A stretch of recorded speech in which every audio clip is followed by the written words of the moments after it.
There is a specific kind of late night that belongs to this video. Not a restless night exactly, not the kind where you are anxious or chasing sleep. More the kind where you are tired enough that the edges of things have gone soft, where you have pulled something comfortable around your shoulders and you are in no hurry to be anywhere. The kind of night where you are ready for something that will hold you for a while. Something slow and rich and worth thinking about. That is what this is for. There is a cartoon about a boy with a magic gem in his stomach who lives in a beach town with three ancient alien warriors. And it is one of the most genuinely dark things that has ever aired on children's television. Not in the way people usually mean when they say a cartoon is dark. Not dark like edge for edge's sake. Not dark like a show that thought grief was the same as maturity and decided to put a villain with a sad backstory in the fourth episode. Dark in the way that only comes from a creator who understood something very real about the world and decided to put it into a show about pink gems and magical shields and a lion that can open portals through his mane. Rebecca Sugar built Steven Universe between 2013 and 2019. It ran 5 seasons on Cartoon Network, then a movie, then a short follow-up series called Steven Universe Future. From the outside, it looked like what it was advertised as a wholesome adventure cartoon about a kid learning to use his magical powers.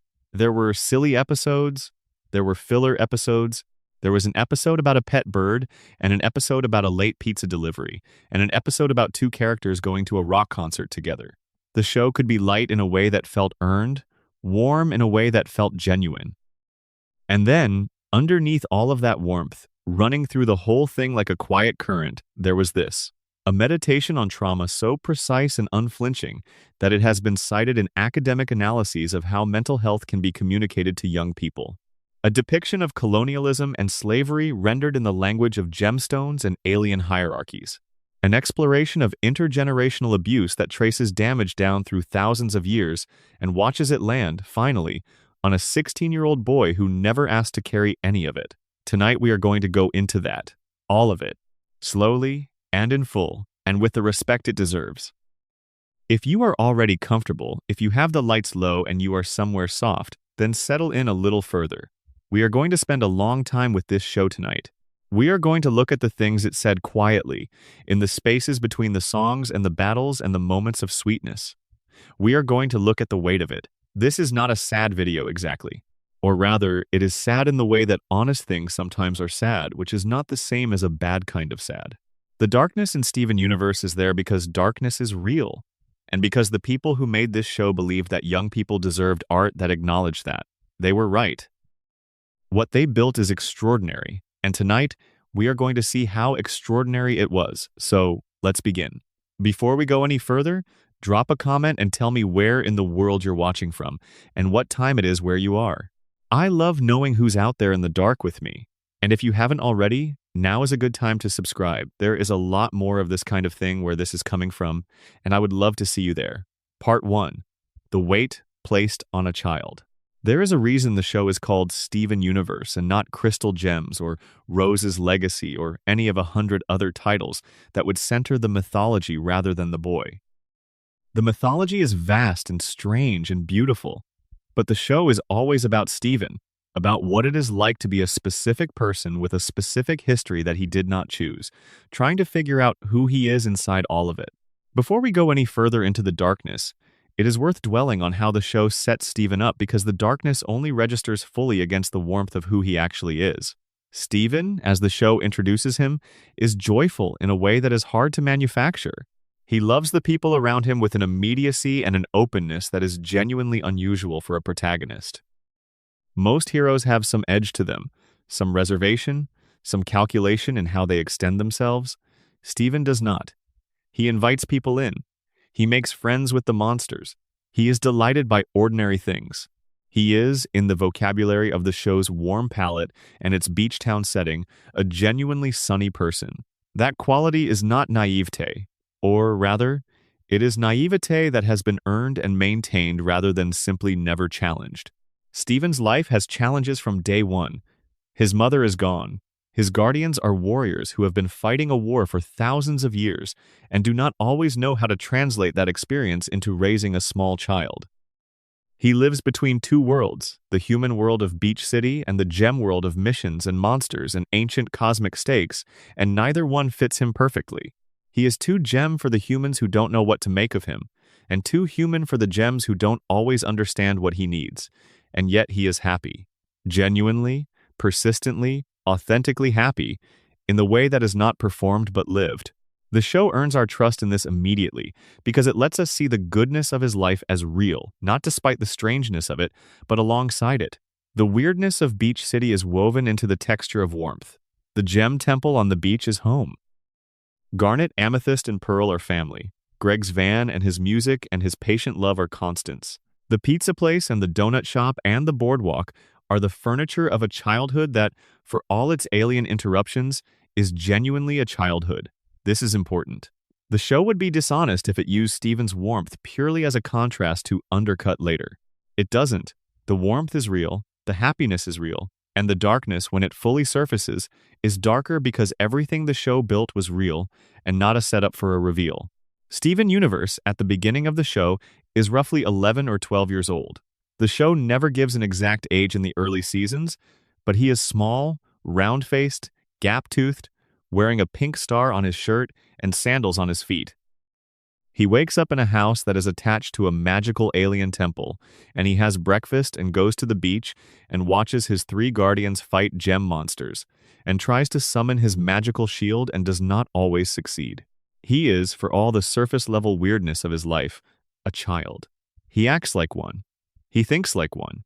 He has a child's unguarded heart and a child's straightforward capacity for love. And from the very first episode, the show places on this child a weight that most adults would buckle under.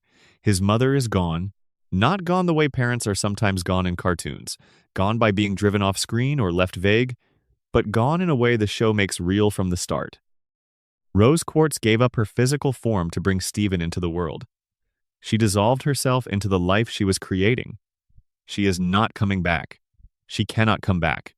Steven carries her gemstone in his stomach, which means he carries her power and her history and some echo of who she was, and what he does not carry is any memory of her or any ability to ask her the questions he needs answered. The crystal gems who raised him loved her profoundly, each in their different ways. Garnet respected her. Amethyst idolized her. Pearl was devoted to her in a manner so absolute and so complicated that the show will spend 5 seasons untangling what that devotion cost. And so the people raising Steven carry grief. And that grief shapes how they raise him, and what they tell him, and what they cannot bring themselves to say. He grows up in the glow of his mother's legend. Rose Quartz, the story goes, was the greatest gem who ever lived. She saw beauty in everything. She loved the earth. She started a rebellion to protect organic life when no other gem had ever cared. She was extraordinary. She was beloved. She was the best of them. And so Steven, at 11 or 12, is the son of a saint he never got to meet, tasked with growing into powers he barely understands, expected by the people around him to eventually be ready for a war that never quite ended. He tries to meet that, of course he does. He is Steven. He tries to meet everything with open hands and a willing heart, because that is how he was built and because that is what everyone around him needed him to be. What the show does, over the course of its full run, is track what that costs. In the early seasons, the cost is invisible. Steven is happy. He is genuinely, authentically happy much of the time, and the show is honest about that. He has good days. He has friendships and food he loves and a father who is present and loving in the particular unheroic way that the best parents are present and loving. He has Beach City, which is small and strange and full of people who have known him his whole short life. These things are real. The show does not decide that because Steven has real darkness in his life, his genuine joy must be false. Both things are true at once, and the show holds them both. But the cost accumulates. By the time the show reaches its 4th and 5th seasons, Steven has been abducted multiple times. He has been threatened with death so many times that he has stopped reacting to it the way a child should. He has been put on trial for crimes his mother committed. He has been imprisoned on an alien planet. He has watched the people he loves be nearly destroyed. He has nearly died himself, more than once, at ages when most children are worried about homework and whether their friends like them. And through all of this, he smiles. He problem solves. He reaches out to the people around him and asks them how they are.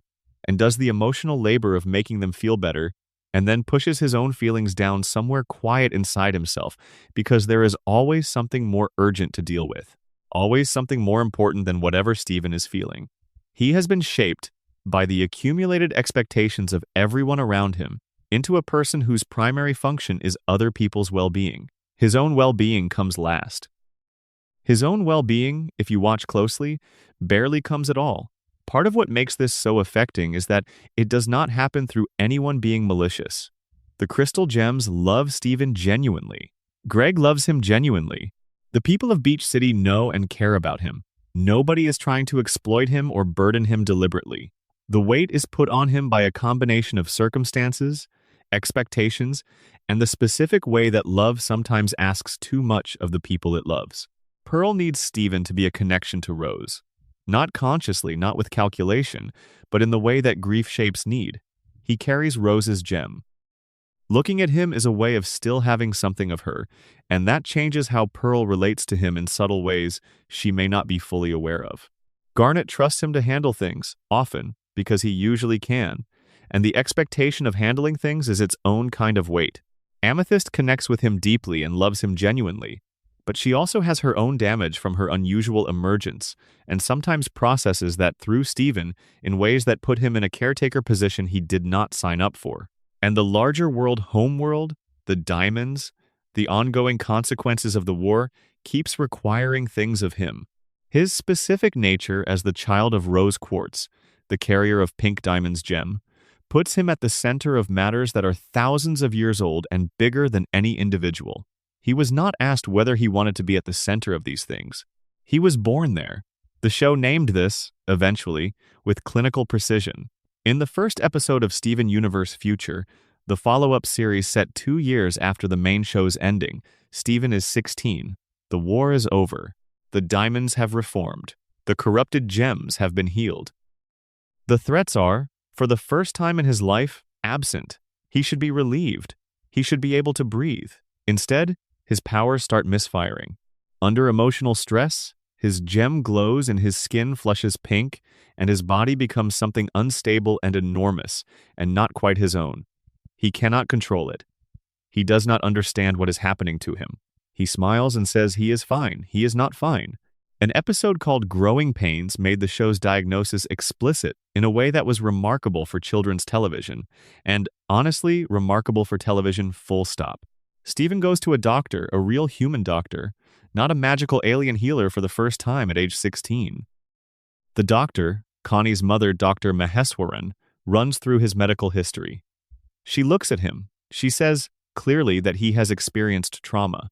That adverse childhood experiences can have lasting impacts on how a body responds to stress.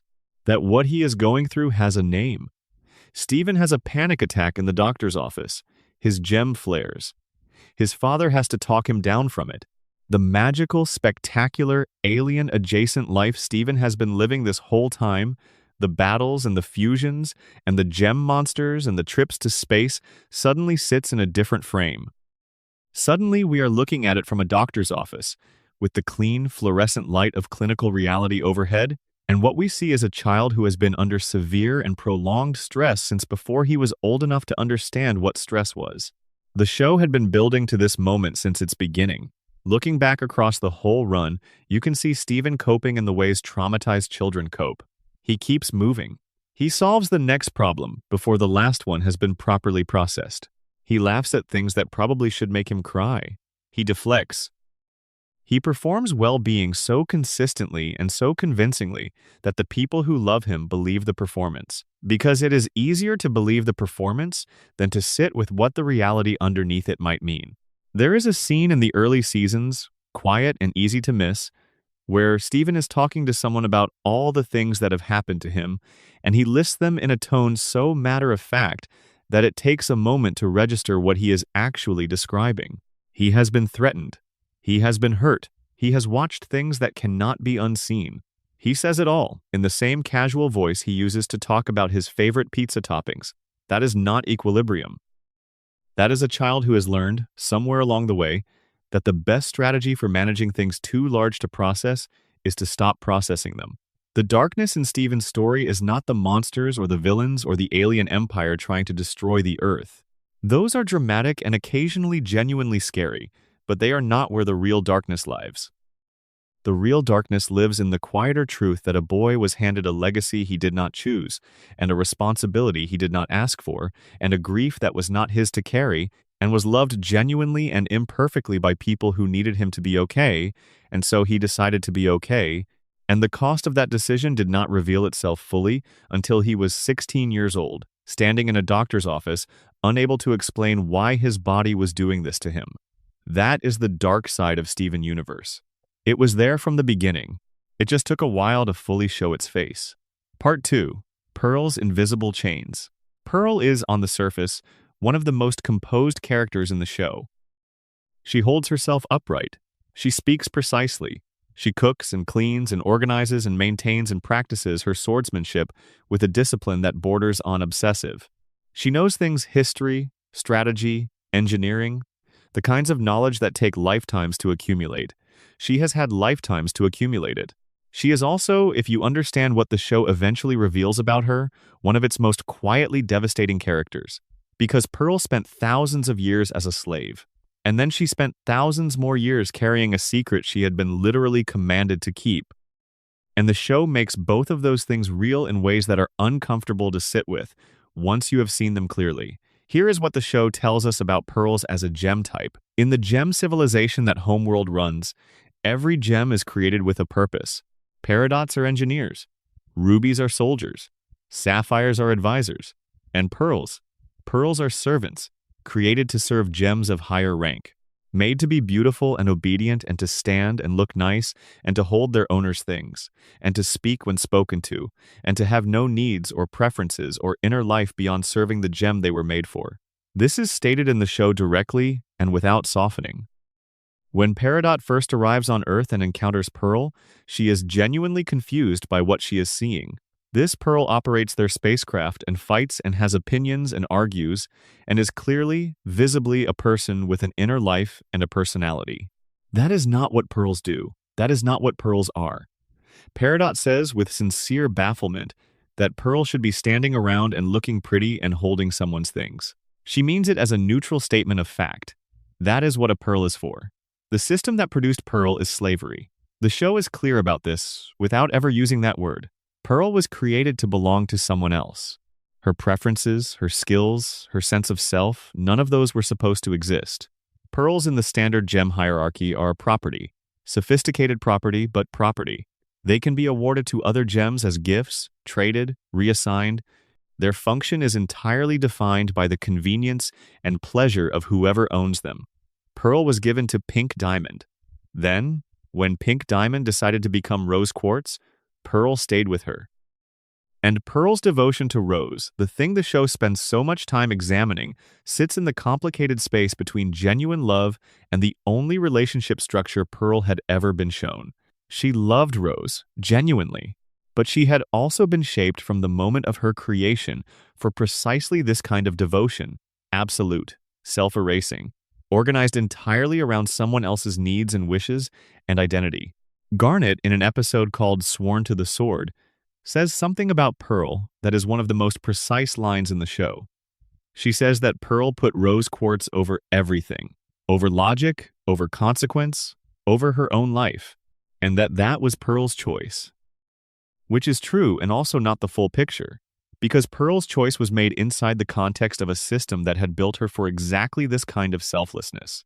The question of how free a choice is, when you have been manufactured for precisely that choice, is not one the show resolves neatly, and it should not.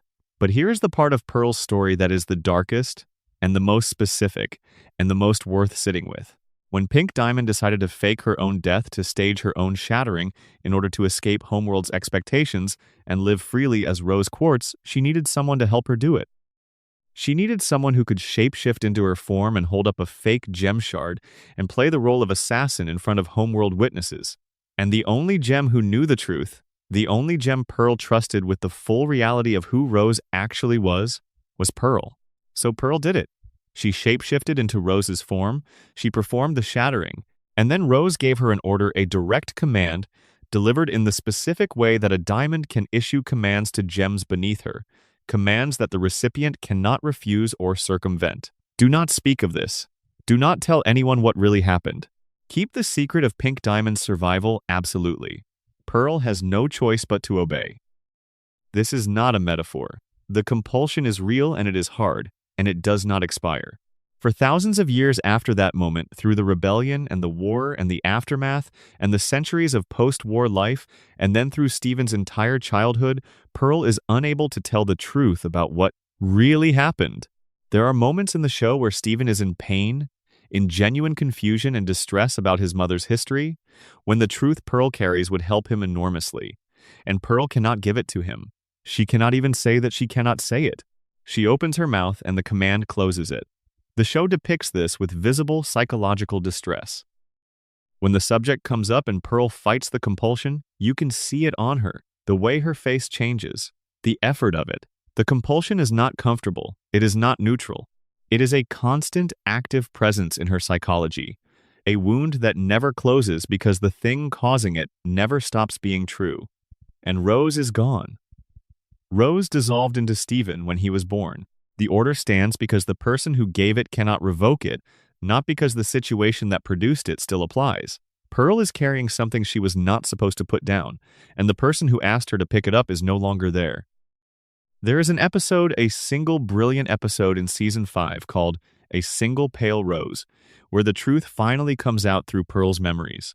Steven enters Pearl's mind through his dream projection ability and navigates through layers of her memory to find what really happened. The episode is one of the most formally inventive things the show did, a nested series of memories, each one opening into another, each requiring Steven to find the next Pearl to show him the next layer. When the truth is finally revealed, it lands with the weight the show has been building toward. But what stays with me most is not the revelation itself.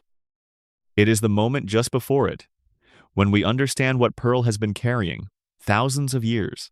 An alien being of enormous capability and genuine love and real personhood, and she has spent millennia unable to say a true thing about one of the most important events she ever witnessed.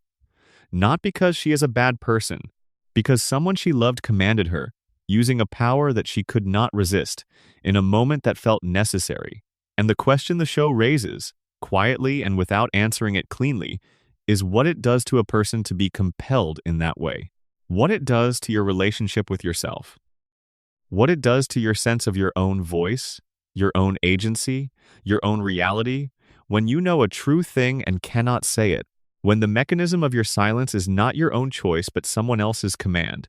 Someone who loved you. Someone who is gone. Someone who cannot be blamed for what they cannot undo. Pearl in the main series is, beneath her precision and her capability and her knowledge, a person in active ongoing grief who has never been able to properly metabolize what happened to her. Her devotion to Rose was real. Her love for Rose was real.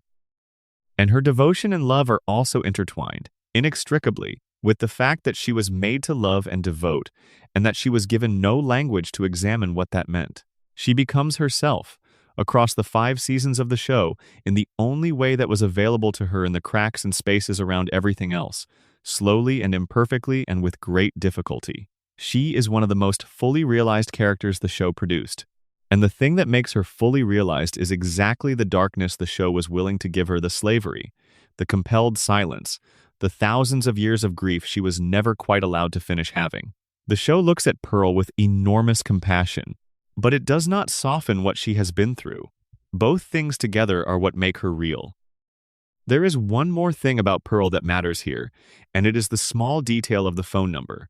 In a late episode of the main series, Pearl goes to a concert with Steven and Amethyst, and there she meets a human woman with pink hair and something in her posture and bearing that makes Pearl go still in a way she has not gone still in a very long time. The woman gives Pearl her phone number. Pearl, for whom any connection outside the gem world has been essentially unthinkable, takes it. She acquires a phone specifically to be able to call this number. She looks at the number, and then the series ends and we never find out if she called. That unresolved thread is exactly right for Pearl. Not because the show did not have time for it, though it may not have, but because it is the most honest depiction of where Pearl is at the end of the main series. She has the number, she is looking at it. She has not made the call. That is not a failure. That is someone who has been through an enormous amount and who is slowly and imperfectly and without any guarantee of how it goes, learning to reach towards something new. The reaching is the story. We do not need to see the call. Part 3. Pink Diamond, the Abused Abuser. Pink Diamond is the character at the center of everything. She is not the protagonist. Steven is the protagonist. But Pink Diamond is the gravitational mass around which the entire story orbits. Everything in the show eventually connects to her. Every mystery traces back to her. Every piece of damage that the show tracks Pearl's compelled silence, Steven's inherited burden, Spinell's 6,000 years of waiting, the rebellion, the corruption, the war. All of it leads back to Pink, one way or another. The show reveals her gradually, and what it reveals is genuinely complex. She is not a villain. She is not a hero. She is something harder to hold. A person who was damaged in specific ways by specific forces, and who then, carrying that damage, caused specific harm to the people around her, some of whom had no power to avoid being harmed. Let us start at the beginning. Pink Diamond, before the Earth, was the youngest of the 4 diamonds, the smallest, given the least responsibility, excluded, consistently, from the real work of running the empire. She hosted parties while the others ran colonies. She was told she was not ready. She was told to wait. She was told, in ways both explicit and implicit, that she did not quite fit the standard of what a diamond should be. What we know of her early relationship with yellow, blue, and white is uncomfortable to sit with, particularly by the time the show has fully articulated it. Blue Diamond, who genuinely loved Pink, also locked her in the prison tower as punishment for misbehaving repeatedly, for spans of time that are never specified but are implied to have been significant. This is not a metaphor. There is a literal tower. Pink sat in it alone. This was considered a normal and appropriate response to Pink not meeting expectations. Yellow Diamond was neglectful in the way that the most demanding people in a child's life are neglectful, not absent, exactly, but present in a mode entirely organized around what she expected rather than what Pink actually was. Yellow was busy.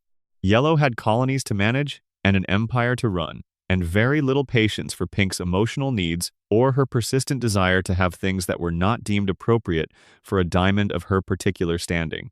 And White Diamond. White Diamond is the most complicated of all 3, and we will give her a full section later. For now, White Diamond controlled Pink in the way that the most powerful narcissistic figures control the people closest to them through an absolute insistence on perfection, a refusal to acknowledge Pink's separate personhood, and, when things went badly enough, the direct use of her power.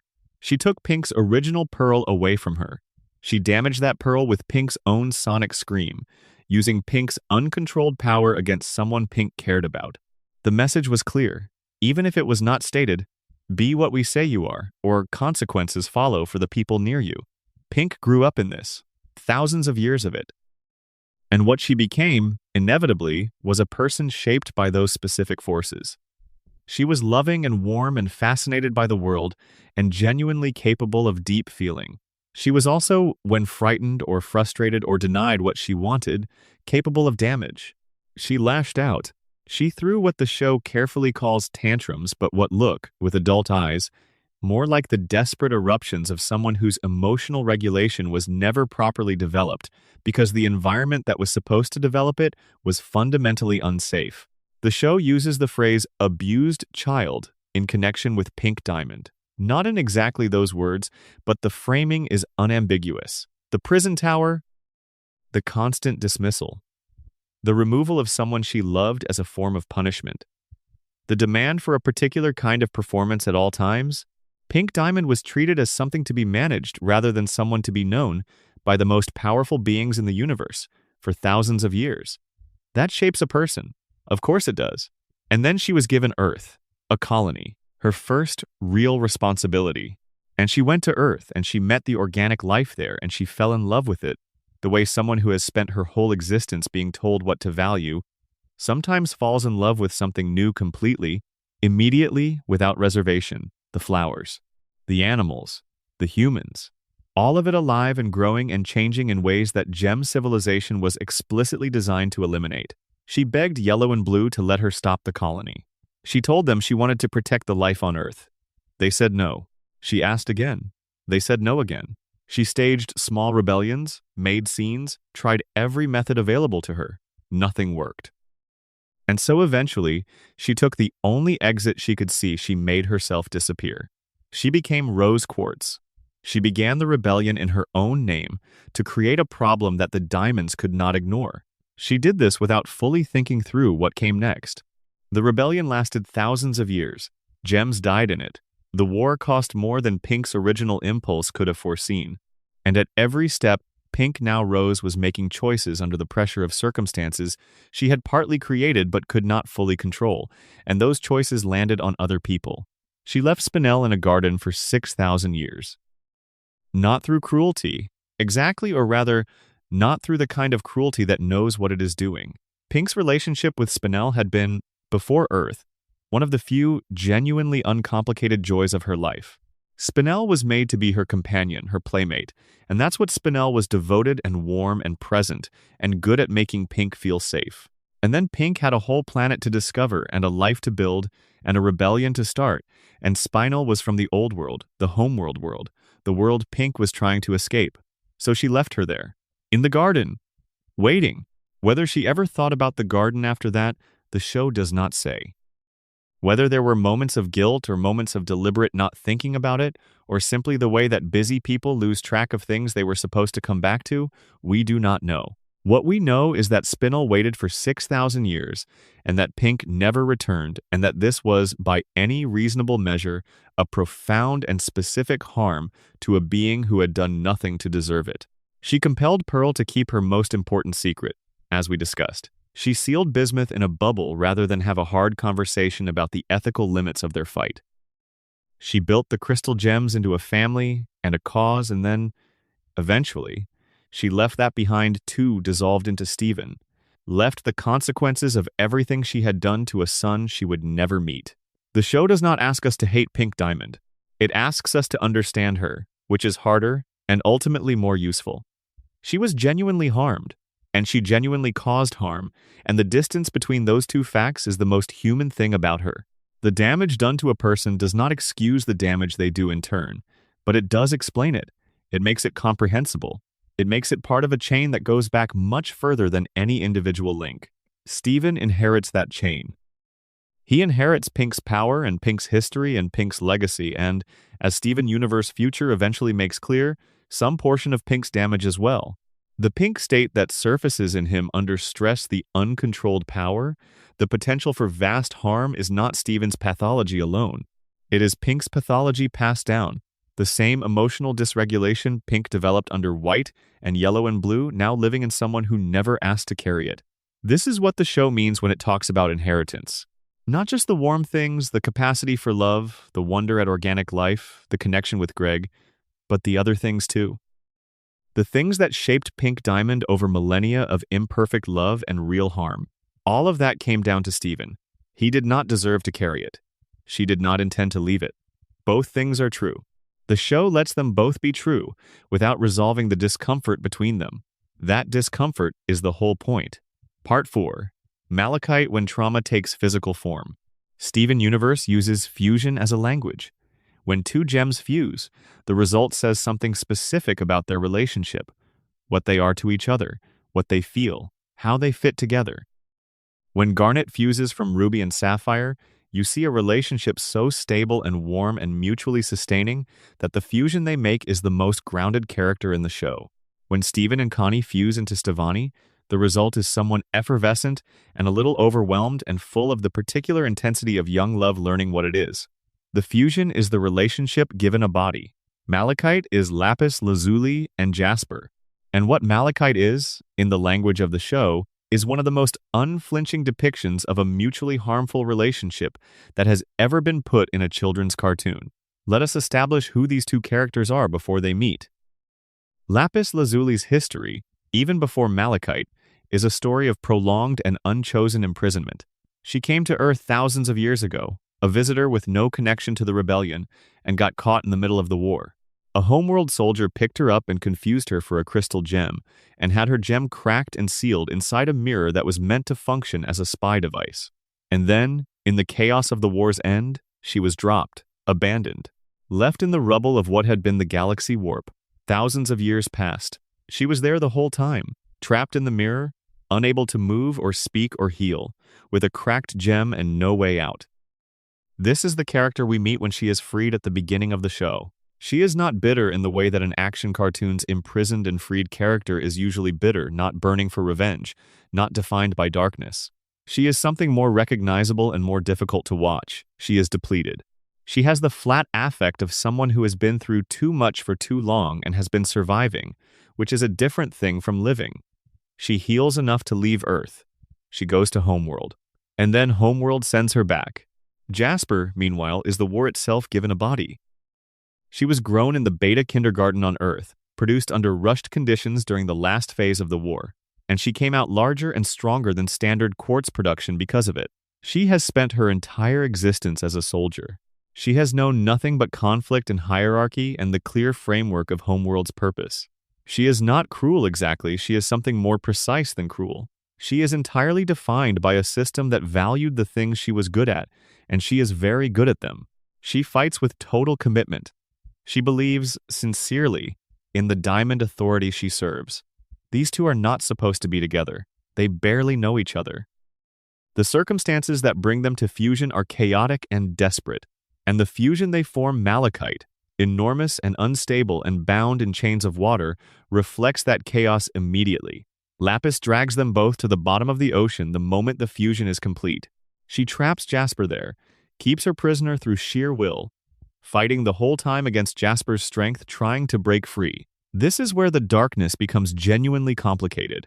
From one angle, Lapis is protecting the crystal gems and the Earth. She has made a terrible sacrifice to prevent a powerful enemy from causing more harm. She is a hero in this framing, and that framing is not wrong. From another angle, Lapis is holding someone captive, holding her in her power, taking out on Jasper everything she has never been able to take out on anyone: the imprisonment, the cracked gem, the thousands of years in the mirror, the endless being used and discarded by forces that never once treated her as a person. Jasper is there, and Jasper is physically strong enough to be a container for all of that rage, and Lapis, consciously or not, uses her as one. The show makes both things true simultaneously. And then it does something even braver, which is that when Lapis is finally freed from the fusion, when she finally has her body back and can go back to a life on Earth, she tells Steven something that is deeply uncomfortable. She misses it, being malachite, the power of it, the control she had over something, finally, when for thousands of years she had had control over nothing. She tells Jasper, in their confrontation in the episode called Alone at Sea, that she was terrible to her, that she liked taking everything out on her, that she needed to, that she hated her, and it was bad. This is not a common thing for children's television to do. It is not comfortable. The expected narrative about Lapis and Jasper is straightforward.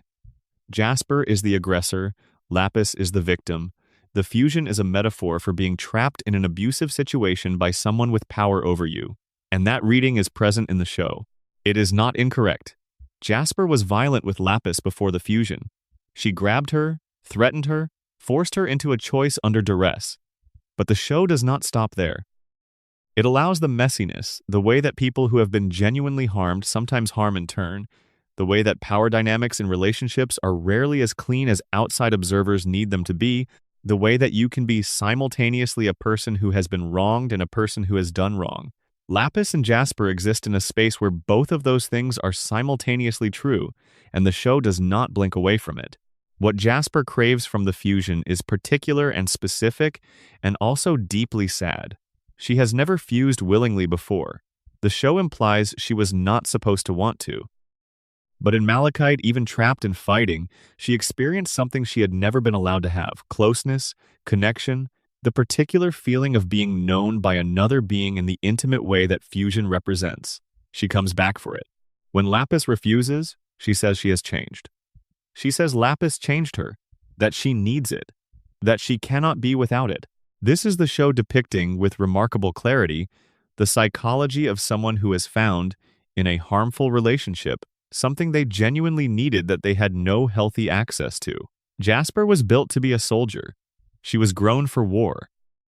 She has no experience of closeness or intimacy in any form that was not shaped by hierarchy and purpose. And in Malachite, even terrible Malachite, she found something she did not have a name for but could not stop wanting. That makes her a villain. It also makes her recognizably human.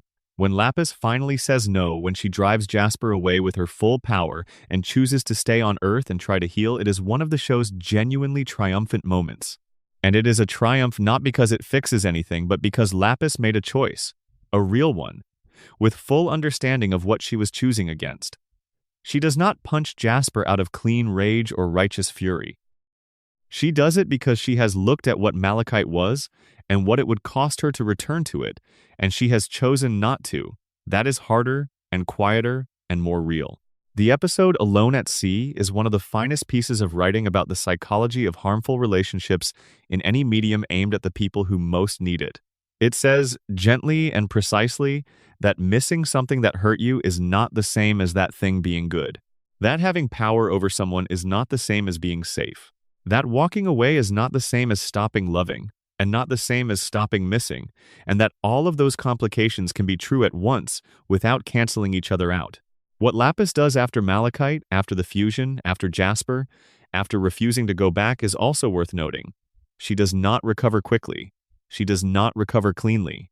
She takes up residence in a barn with Peridot and begins, with great difficulty and enormous inconsistency, the project of figuring out what it means to exist in peace. There are episodes where she paints, episodes where she plays video games, episodes where she is cheerful enough that you almost forget what she has been through. And then there are the episodes where something tips, and the difficulty of being alive on Earth without anything to press against is too much, and she pulls back. Her eventual decision to leave to flee to the moon when the threat of a new gem invasion appears is not cowardice. The show does not frame it as cowardice. It frames it as a person who has used up most of her resilience on surviving, and who, when the familiar weight of impossible threat arrives again, genuinely cannot. She has a limit, and she has reached it. That is real. That is not weakness. That is what happens when someone who has been through too much is asked to go through more before they have finished processing the last thing. She comes back. She is there at the end. She fights alongside the crystal gems at the wedding, when Blue Diamond's sadness aura threatens to incapacitate everyone. And the show gives her a moment that is almost perfectly designed for her. Her depression has been, for a long time, one of her most isolating experiences. And now it turns out to be a kind of superpower. She has felt worse than Blue Diamond's aura can make her feel. She has been at the bottom of that ocean, keeping herself there, using misery as a weapon and a prison simultaneously.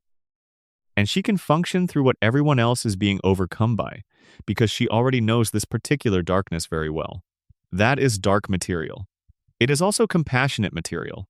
And it is exactly the kind of dark, compassionate material that makes Steven Universe unlike almost anything else ever made for the audience it was made for. Part 5. The Empire of Perfect Harm. You have to understand the scale of what Homeworld represents. When the show introduces Homeworld first as a looming threat, then as a place Steven actually visits, then as a civilization whose workings become gradually clearer, it presents something specific. A system that has been causing harm for so long and so completely that the harm is invisible to the people inside it. Not because those people are evil, necessarily, because the system has been the only thing any of them have ever known. The harm is the furniture. The harm is the wallpaper. The harm is the air they breathe. The gem civilization is a caste system. Every gem is created with a function, and that function determines everything. Where you stand in the hierarchy, what you are permitted to do, where you live, what you are allowed to want. Pearls serve, rubies fight, Peridot's engineer, quartz's soldier. The more powerful and rare your gem type, the higher you stand. The diamonds are at the top of everything, and beneath them the hierarchy extends downward through every type of gem ever created, each one locked into the role it was made for with no mechanism for change. There is no appealing this. There is no switching tracks.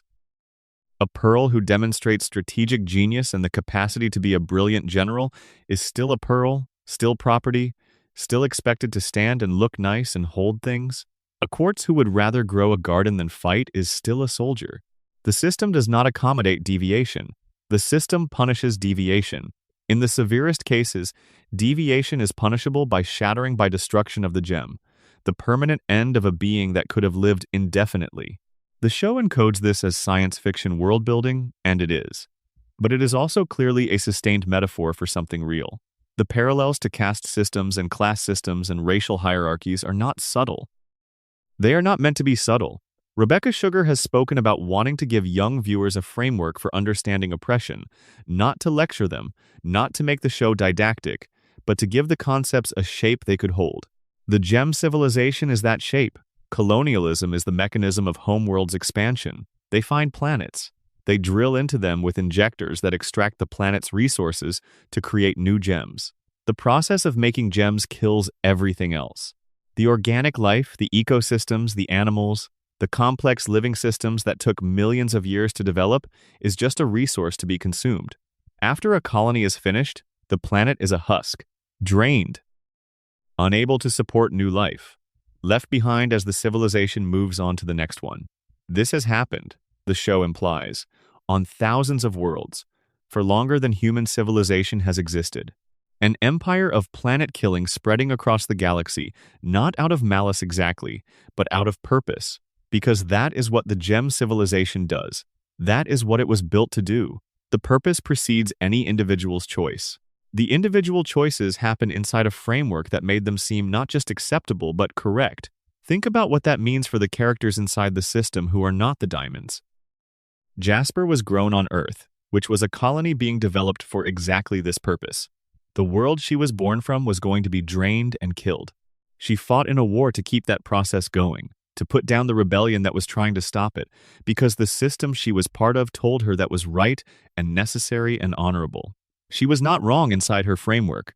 Her framework was wrong. Peridot arrives on Earth in Season 2 as a loyal homeworld technician whose job is to check on the cluster, the weapon buried in Earth's core. She is dismissive of Earth, dismissive of organic life, dismissive of the crystal gems and their incomprehensible attachment to a planet. This is not cruelty. It is enculturation. She has been taught, her entire existence, that organic life is an obstacle and a nuisance, and that the purposes of gem civilization are simply more important than any of it. She did not construct this belief. It was given to her. Her development over the course of Seasons 3 and 4, as she slowly forms real relationships and begins to value things her upbringing told her had no value, is one of the show's warmest character arcs. But it is also a demonstration of something important. The beliefs a system instills are not impervious to experience. They can be revised.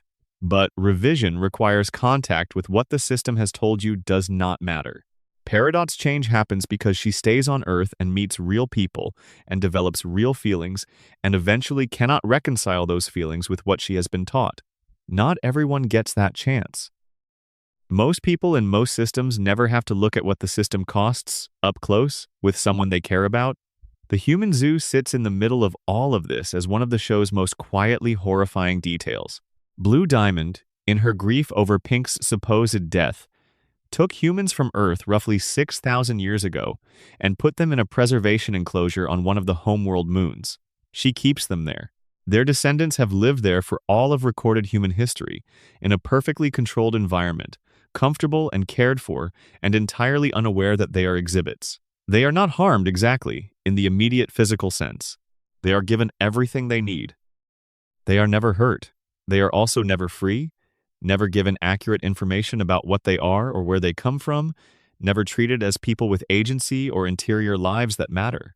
They are Blue Diamond's collection, her mourning objects, her way of holding on to something she associated with Pink. The fact that she believes this is an act of love does not change what it is. It is what it always is when a more powerful being decides that the best thing to do with a less powerful one is to control every aspect of their existence in the name of caring for them. The show's depiction of Homeworld does not have a single villain at its center. It has a system. A very old system that has been doing the things it does for so long that the beings inside it have lost the capacity to see those things as wrong. The diamonds are not cartoonishly evil. Yellow and blue and white are, by the time the show reaches them, comprehensible as individuals. People with real feelings, real grief, real love alongside real capacity for harm. They did not set out to create a civilization of slavery and planetary destruction. They were born into one, the same as everyone else, just at the very top of it. That is the most unsettling thing about systems of harm. They do not usually require anyone to be a monster. They just require everyone to keep doing what has always been done without looking at what it costs. The show looks carefully and with attention, and without letting anyone completely off the hook. Even the Diamonds, who get a redemption arc in the back half of the series, do not get absolution. They get the chance to start doing better. But the worlds they drained are still drained. The gems they corrupted spent 5,000 years as monsters before they were healed. The humans in the zoo lived their entire lives there. None of that becomes fine because the Diamonds eventually change. The weight of it is still real. The show just believes, and I think it is right to believe, that doing better is still worth doing, even when it cannot undo what has been done. Part 6. The Corrupting Light, a war crime without a clean resolution. At the end of the Gem War, 3 rulers pointed themselves at the sky and released the most devastating thing they were capable of. They did not know they were doing it, exactly. They thought they were killing. The Diamonds combined their powers and directed the result at Earth, at the crystal gems still on the surface who had not evacuated, at the place where the rebellion had defeated them and shattered one of their own. They aimed to obliterate. They were grieving and furious, and 3 of the most powerful beings in the universe, and they expressed all of that outward, at the planet, at the people on the planet. What happened was not what they intended. The gems they hit did not die. They were changed.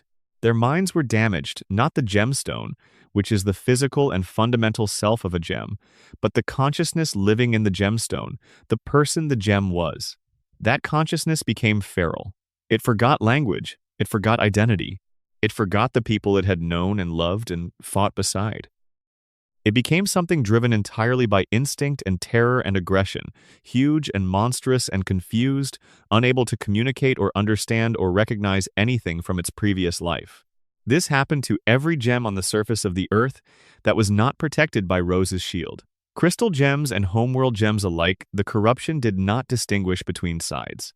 Soldiers who had been fighting for homeworld and soldiers who had been fighting against it were both hit because they were both on the planet when the light came. The show calls these beings corrupted gems. It also calls them gem monsters. Steven encounters them throughout the series, fights them when necessary, bubbles them to contain them, and the show, in small moments scattered across many episodes, makes sure we understand that these are people. They were people. The pilot episode of the original series, the very first piece of Steven Universe that aired, features a corrupted gem that Steven names the Cat Fingers monster, and the fight with it is played for action and light comedy. But the show was already planting something. As it develops, we learn more. Centipedal the gem, Steven befriends, and then has to bubble in the episode Monster Buddies, was a captain. She had a crew. She had relationships, a hierarchy she operated within, a competence and an identity. When Steven manages a partial restoration of her consciousness in the later episode Monster Reunion, she draws frantically to communicate what she remembers. A ship, Rose, the flash of light, a crystal gem symbol. She draws Rose with her arms open, and the implication is that she recognized Rose, that she came toward Rose when it happened, that she was reaching for help. She did not get help. She has been a monster for 5,000 years. The scale of the corruption is staggering when you try to sit with it. Every active gem on Earth's surface during that final battle, minus the handful protected by Rose's shield, was changed. For thousands of years after, Rose and Pearl and Garnet caught corrupted gems and bubbled them and stored them in the temple. Rose apparently tried to heal them, tried for a very long time, and could not. Her healing powers were real, and they were significant, but they could not touch this. The corruption required all 4 diamond powers working together to reverse, which means the only possible cure was always out of reach for as long as Rose lived as Rose, rather than as Pink Diamond. And here is the thing that is hardest to sit with. The Diamonds did not know what they had done. When they launched the corrupting light, they believed it would kill. It did not kill. Instead, it produced something in some ways more terrible beings who could not die and could not recover, locked in a feral state for the length of human history, unable to ask for help, unable to understand what had happened to them. dimly aware in some residual way that something was very wrong. They were still there when Stephen was born. They were still there when Stephen was a child. He has been fighting them, bubbling them, encountering them in situations where he has had no choice but to contain them, and underneath his encounters with them, running quietly through the whole of the original series, is the knowledge the show builds slowly over time. He is not fighting monsters. He is finding people. The healing at the end of Change Your Mind, where the combined powers of Stephen standing in for pink and yellow and blue and white reverse the corruption in every gem simultaneously, is one of the most beautiful moments in the show. The music underneath it is extraordinary. Corrupted gems, massive and terrifying, transform back into the beings they were. There is a shot of Centipedal becoming Nephrite, her captain's form restored, her crew reforming around her, and she laughs with what can only be described as pure relief. The show gives Nephrite's restoration a specific visual language that is worth lingering on. She had been, for so long, something that moved on too many legs and communicated through acid spit and frantic panic. Her monstrous form was not something abstract. It had specific characteristics, specific ways of moving and existing that spoke to her distress. And when she heals, the person who emerges is recognizable as someone who has been through something, who carries it still in the tension around her eyes and the way she holds herself. The healing does not erase what happened. It just stops it from continuing to happen.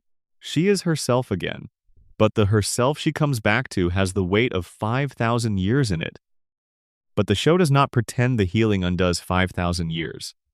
The gems who are healed come out of it with physical marks, horns, and spikes, and discoloration, traces of what they were, and the time itself cannot be returned. 5,000 years of feral, terrified existence, unable to recognize anyone, unable to communicate anything, unable to receive comfort or understanding.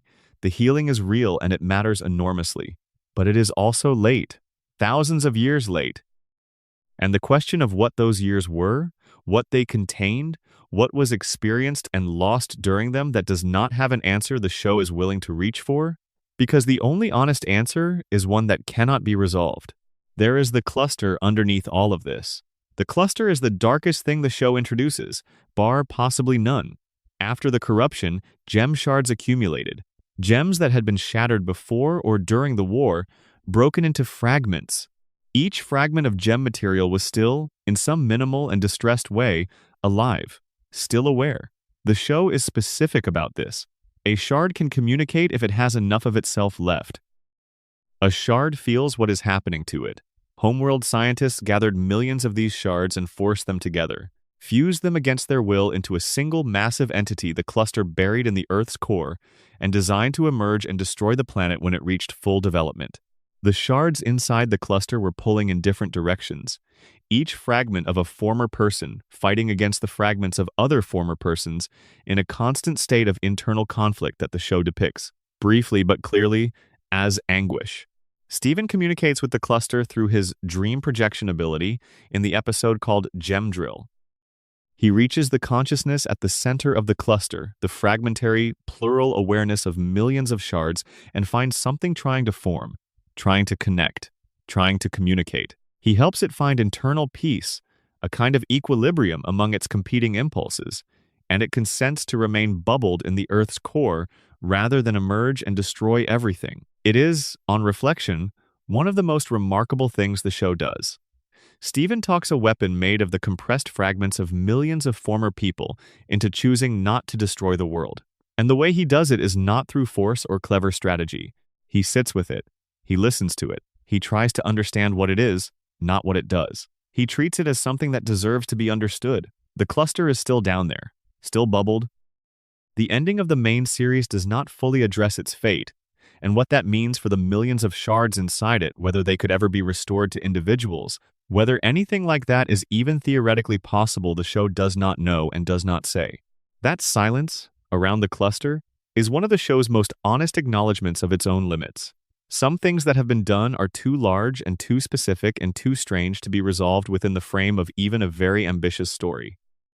The cluster represents a category of harm so vast and so particular that the show can gesture toward it, can make sure we understand what it is, can give us the scene with Stephen listening to those fragmentary voices, and then it has to let it sit, unresolved, because resolution would be a lie.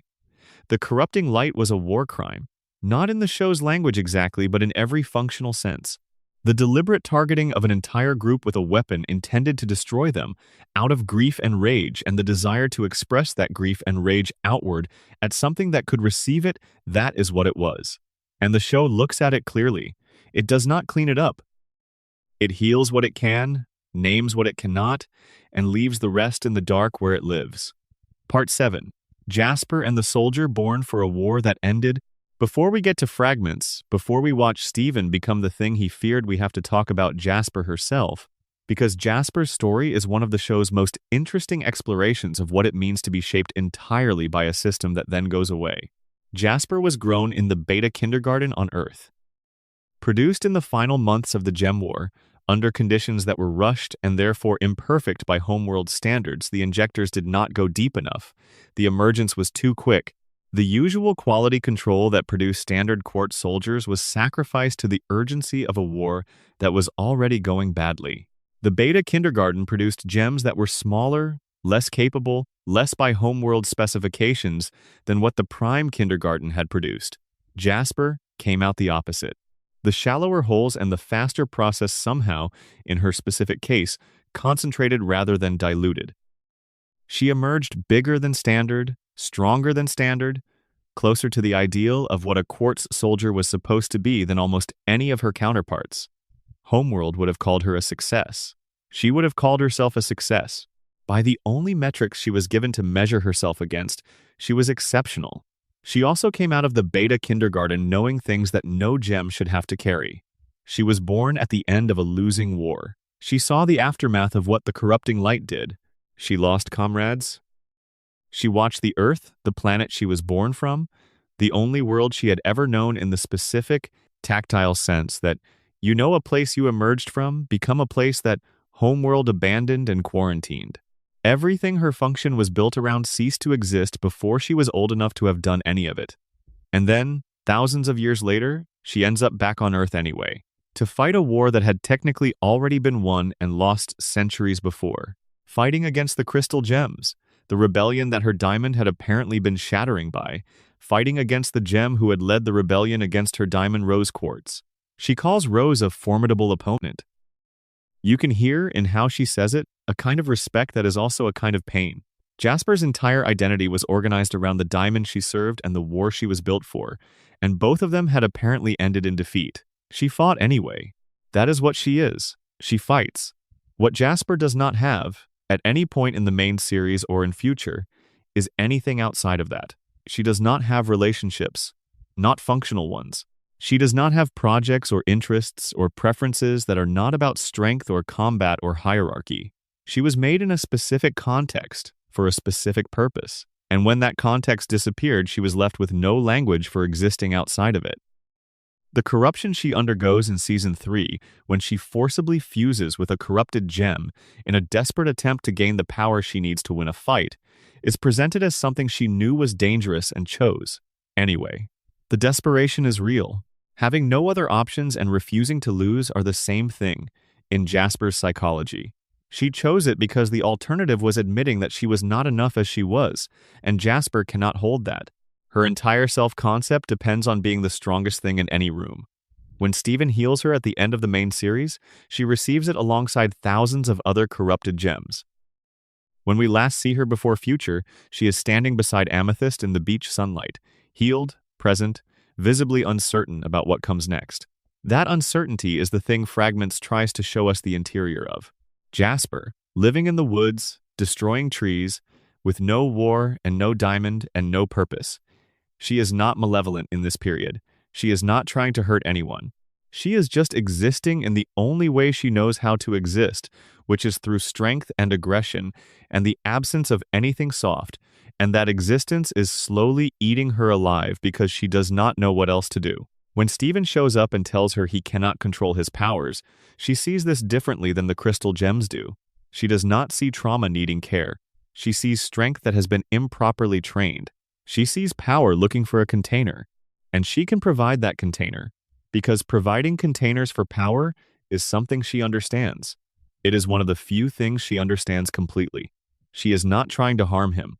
This matters. Jasper in Fragments is not a villain. She is a broken person passing on the only coping mechanism she has to someone who desperately needs help that she is not equipped to give. That is a different kind of harm than malice, and the show understands the difference. She trains him in the only way she knows how to train anything, which is by making it hard and physical and organized around the idea that power can solve problems if you just learn to use it correctly. She genuinely believes this. It is the cosmology she lives inside. And Steven, who is starving for some way to metabolize what is inside him, finds that the training feels good. That is the honest thing the episode is willing to say. It feels good. There is a relief in physical effort, in using your strength, in having an outlet. The show does not pretend otherwise, because pretending otherwise would be dishonest about why people sometimes choose harmful coping strategies. They work in the immediate sense. The problem is the immediate sense is not the only sense. By the end of their training, Steven is not healing. He is becoming someone else. The pink state is not just surfacing under stress anymore, he is living in it. And the person living in it is not quite the Steven who drove up to that forest, who kissed a tree to heal the damage he'd done to it. That person has been receding. What is replacing him is something that looks stronger and is actually just louder. The shattering is not premeditated. It is not a choice in any meaningful sense. It is what happens when the thing being suppressed is not coping but pressure, and the pressure finds a direction. Jasper is there. She is strong enough to survive almost anything. Steven hits her with everything he has, in a moment where he has stopped being Steven and has fully become the pink state. And the pink state does not know how to hold back. Jasper, when she reforms from the shards, kneels. She calls him my diamond. And that single moment, that small, terrible moment, does more to show Steven what is happening to him than anything else in the series has managed, because he sees it reflected back. He sees what Jasper sees when she looks at him now. Not a person, not a friend, not someone complicated and worth knowing. A diamond. Authority made flesh. Something to serve or to fear. He is his mother. He is worse than his mother. He is the thing she was trying to become rose quartz to escape from, and he has arrived at it through 16 years of loving people so hard that he forgot to leave any room for himself. He goes home. He does not tell anyone what happened. Not yet. Part 8. Fragments the night Steven became what he feared. There is a moment in Steven Universe Future that I think about more than almost any other single moment in the franchise. It happens in the episode called Fragments, which is the 16th episode of the limited series and which was, when it aired, genuinely startling. Steven is in a bad place. He has been in a bad place for most of Steven Universe Future, cycling through the specific misery of someone whose trauma is finally catching up with them, now that the immediate crises are gone and there is nothing left to distract from the interior. He is losing control of his powers. The pink state keeps surfacing. He feels himself becoming something frightening, something he does not recognize, and he is more afraid of himself than of anything the world has ever sent at him. He runs from the crystal gems. He runs from the house on the beach where he grew up, from the people who love him, from the conversations they want to have that feel impossible. He runs into the forest and he goes to the one person he thinks might understand his particular problem, Jasper. Jasper is living alone in the woods.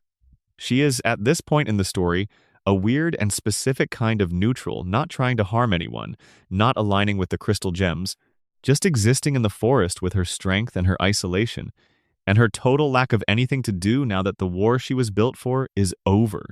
She respects strength. She understands anger.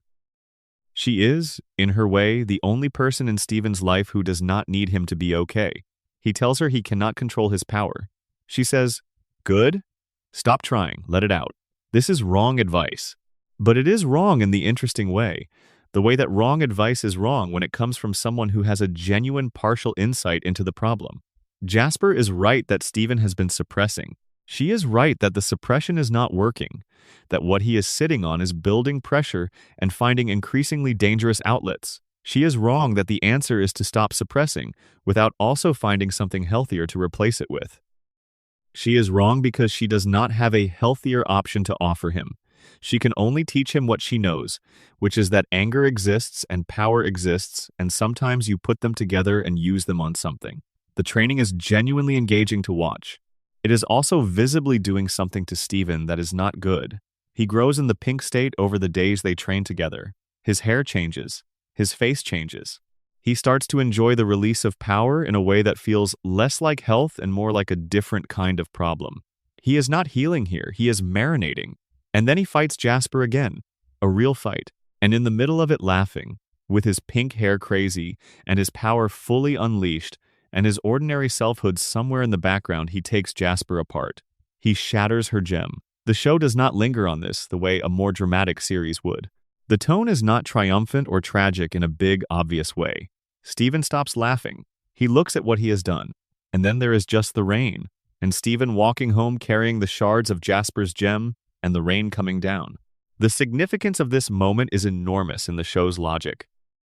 Gems can be poofed, forced back into their gemstone temporarily, knocked out, sent to regenerate, and that is what the crystal gems do, the non-lethal approach Rose insisted on. But shattering is different. Shattering is permanent.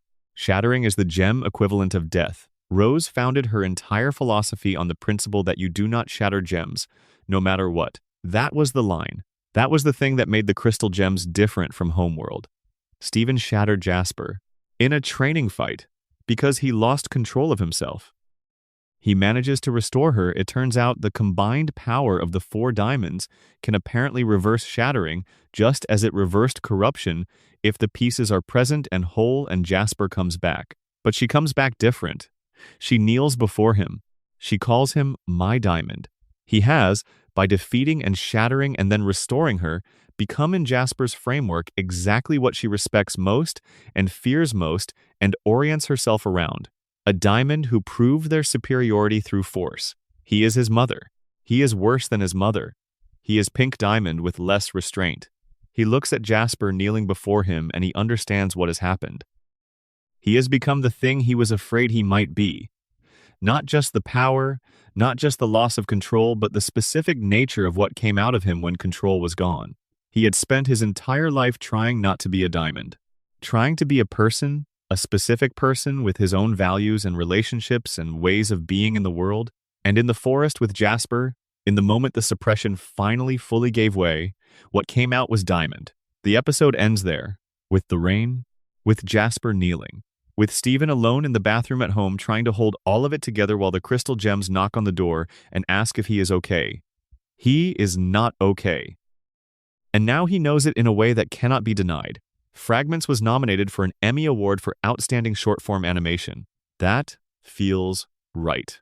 It is a compact and precise piece of storytelling. And what it does in roughly 11 minutes is bring Steven to the bottom of himself. Not the bottom the show was building toward with the big climactic transformation, but the personal bottom, the moment where the thing he was most afraid to be is proved possible. That is a different and in some ways harder kind of darkness to sit with. The monsters from Homeworld were never the real threat. The real threat was always this, that the damage in him might be bigger than his love for people. That Pink Diamond might be stronger than Steven Universe. He survives it. He heals Jasper, imperfectly, and she has her weird horn forever now because of the shattering. And he goes home and he does not tell anyone what happened. He smiles. He says he is fine. Part 9, The Great Chain of Harm. Let us pull back for a moment and look at the whole shape of the darkness in this show. Because what makes Steven Universe extraordinary is not any single dark moment, but the pattern underneath all of them. The way the show understands harm as something that travels through systems and relationships in time. It does not stay where it started. It does not dissolve when the situation that produced it changes or when the person who caused it is sorry or gone. It moves. It finds the next person. It becomes someone else's to carry. There is a term that psychology uses for this: intergenerational trauma. The passing of unprocessed pain from one generation to the next, not through intention or malice, but through the simple fact that hurt people, that damage reshapes the ways we relate to others, that the things we were never helped to process become the frameworks through which we respond to everything after. It is one of the most well-documented phenomena in human psychology and one of the hardest things to interrupt, because interrupting it requires recognizing it, and recognizing it requires a degree of distance from your own experience that is genuinely difficult to achieve from inside it. Steven Universe, in its quiet way, spends 5 seasons and a movie and a limited series dramatizing exactly this. Not with clinical language, with a boy and his gem family and an alien empire and 6,000 years of unresolved consequences. But the mechanism is the same. White Diamond is the beginning of the chain in the show's moral universe. Not necessarily the origin of all gem civilization, the show leaves her own origins deliberately mysterious, but the beginning of the specific chain of harm that ends in Steven's bathroom floor in the rain. White Diamond controlled Pink Diamond. She dismissed her, isolated her, took her pearl away from her, refused to acknowledge her separate personhood. She enforced perfection through the only mechanism available to her, the complete absence of tolerance for imperfection. Any deviation from what a diamond was supposed to be was treated as something to correct. Pink Diamond absorbed this.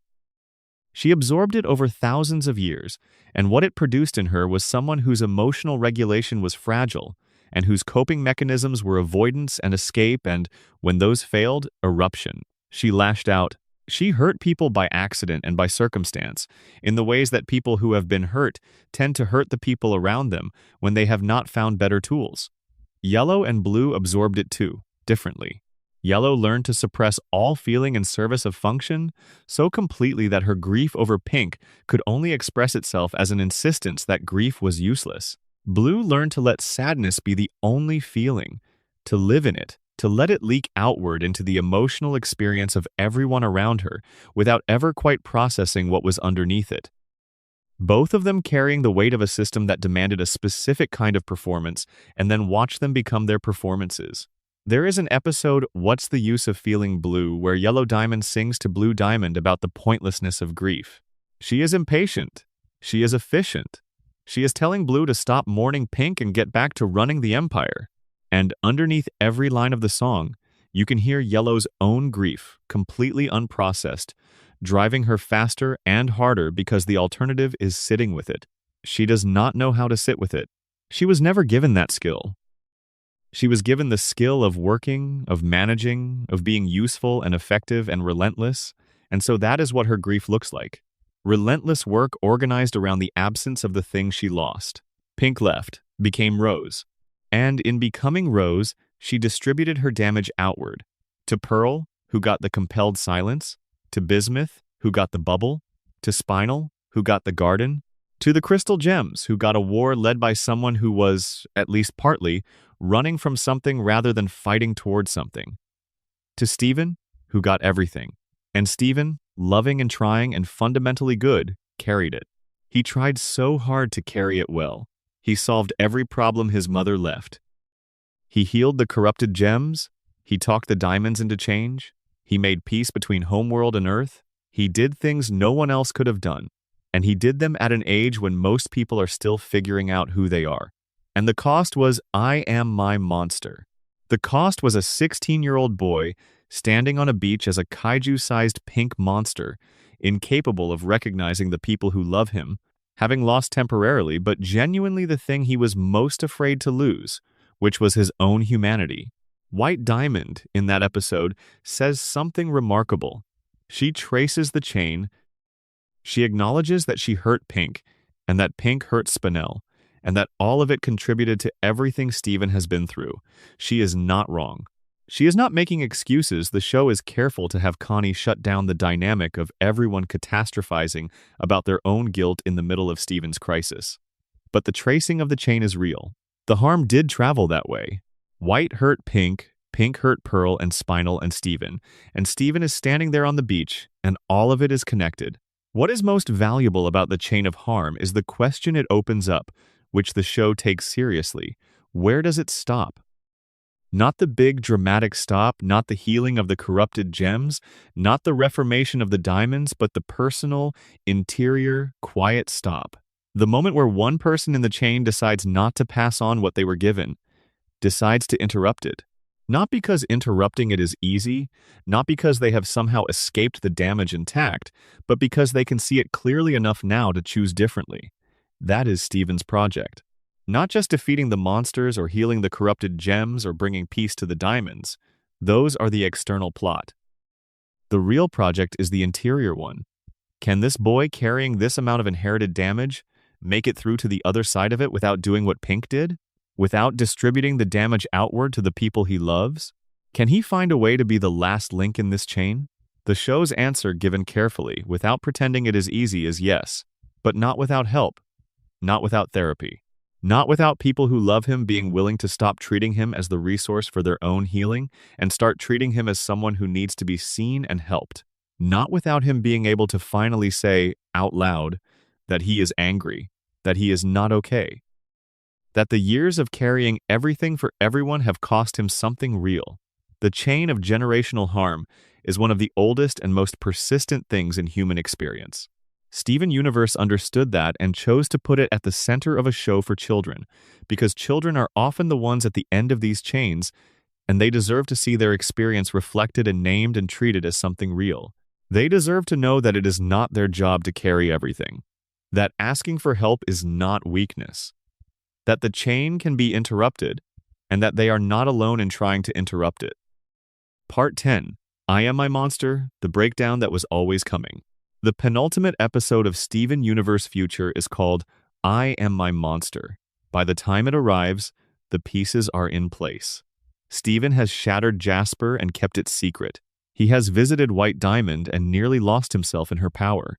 He has hit a wall, quietly, in the episode called Everything's Fine, in which he spends the whole episode insisting everything is fine while clearly everything is not fine, while his powers manifest in uncontrolled and dangerous ways, while everyone around him tries to offer help he cannot accept because accepting help would require admitting that he needs it.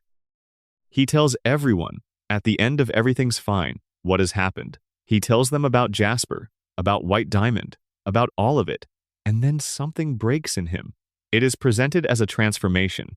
He grows. He becomes enormous. Pink and monstrous and not Steven, not recognizably the boy anyone knows, a creature that roars and tears at things and does not seem to hear the voices of the people around him. The show has built the metaphor carefully enough that you can read it on both levels simultaneously. On the fantastical level, the gem power in him has exceeded his ability to contain and has changed his form. On the real level, Steven has had a complete psychological breakdown, and what everyone is looking at is the externalizing of everything he has been holding inside. What is inside is this: the belief that he is a monster, not a metaphorical monster, not a monster in the way people say it casually. The literal internal conviction that what he is, at his core, is something that destroys things, that Pink's power in him is the real thing, and Steven is just the surface, that he shattered Jasper and nearly killed people, and all the warmth and love and goodness he has spent his life performing was exactly that. A performance over a foundation of something dangerous and wrong. He is not a monster. The show is clear about this, and it matters that the show is clear about it. He is a boy who has been traumatized, who has been given far more to carry than anyone should carry, who has learned to cope by making himself invaluable and keeping everyone else's needs in front of his own, and who has hit the wall at the end of all of that. The monster form is not who he is. It is what happens when someone who has been holding up the sky for too long finally cannot hold anymore. But Garnet says something important. As long as he believes he is a monster, he will stay one. The form is sustained by the belief, and the belief is sustained by everything he has been through and never properly processed. The sequence that follows is one of the most beautiful things the franchise produced. Every person who loves Steven comes to the beach. One by one, the crystal gems, the humans of Beach City, the diamonds, Spinel, the cluster rising from the ocean floor to gently hold his hand, they all come, and each of them says something to him. They call back specific moments. Garnet mentions the times he kept her going when she fell apart. Peridot mentions how he never gave up on her when no one else would have. Amethyst mentions how he showed her she could love herself. They are not listing his accomplishments. They are showing him that he was seen, that the things he did mattered to specific people in specific ways, that he is real to them, not just useful. Connie, who has always been the clearest-eyed person in Steven's life, is the one who finally cuts through the crisis around the crisis. Everyone is grieving and blaming themselves and spiraling into their own guilt, and she says with the quiet authority of someone who loves him and is not interested in anyone's self-pity in this moment that this is not about any of them, that Steven always puts everyone else's feelings first, that he has always been there for others, and that right now he needs them. He needs them to not make this about themselves. He needs them to just come to him. They do. The hug is enormous and ridiculous and physically improbable and exactly right. Monster Steven is too big for any individual person to hold, but all of them together can hold him. And it works not as a magical fix, not as a narrative shortcut, but as what it is. The experience of being loved by people who are willing to stop everything and just be present with you, which is not nothing, which is, sometimes, the thing that makes it possible to come back. He comes back, he cries. His tears hit the ocean around him and turn it pink, and he shrinks back into himself, and he wakes up in a blanket surrounded by everyone he loves. And then Steven Universe Future does something that most shows would not do. It does not end there. It gives Steven two more things. The scene where he finally breaks down fully in the arms of his family, sobbing into Lion, the relief of someone whose held-up thing is finally being allowed to fall. And then the finale, called The Future, where Steven packs a bag and gets in a van and drives away from Beach City for the first time. Not running away, not escaping. Going toward the life that is specifically his, not the one his mother left him, not the one Homeworld needed him to fulfill. He has a therapist. He is going to keep seeing the therapist. He is going to keep processing. He is going to keep being Steven Universe, which now means something clearer than it did before. A person with his own needs and his own future and his own right to take up space in his own story. The people on the beach watching him drive away are all there. Pearl, Garnet, Amethyst, Bismuth, Lapis, Peridot, Greg, Connie, on her horse, everyone who loved him, watching him leave. Because this time leaving is not abandonment. This time leaving is the beginning of something. The van gets smaller in the frame. The ocean is there. Beach City is there. The Crystal Temple, lit against the sky. The show holds on that image for a long moment. Then it lets him go. Part 11. Rose Quartz. The complicated legacy of good intentions. The most discussed character in the entire Steven Universe franchise is someone who died before the show began. Think about how unusual that is. The show is built around a mystery at its center, and the mystery is a person. A person who is gone, who cannot be interviewed or confronted, who cannot defend herself or explain herself or apologize for anything specific.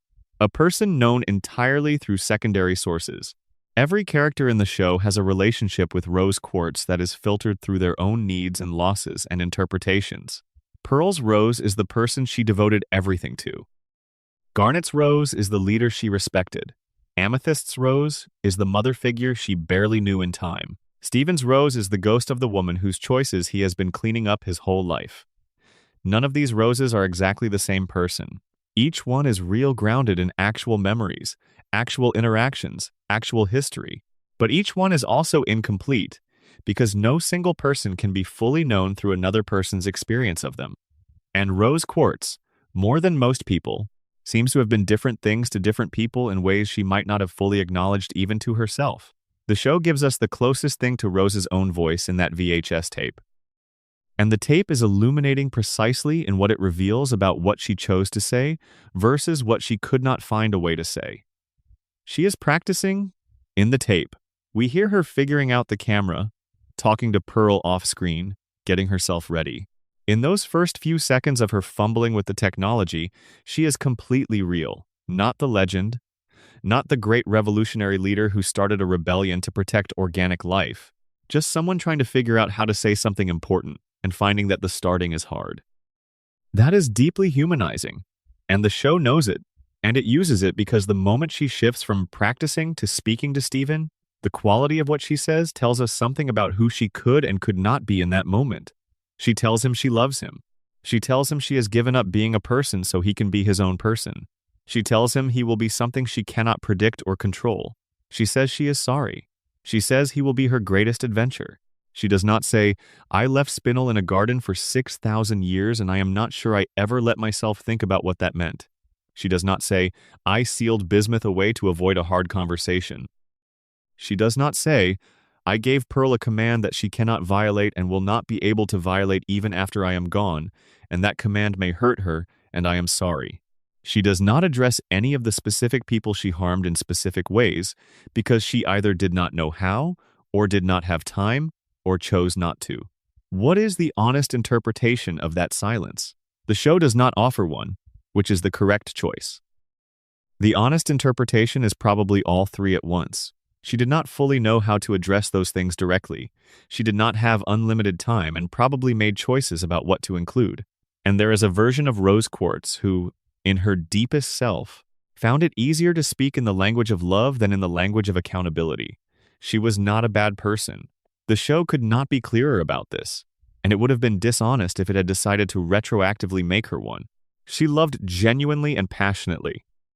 She made the rebellion happen through something real, a genuine feeling for organic life, for the wonder of growing things, for what it meant that the universe contained something as strange and fragile and beautiful as a human being.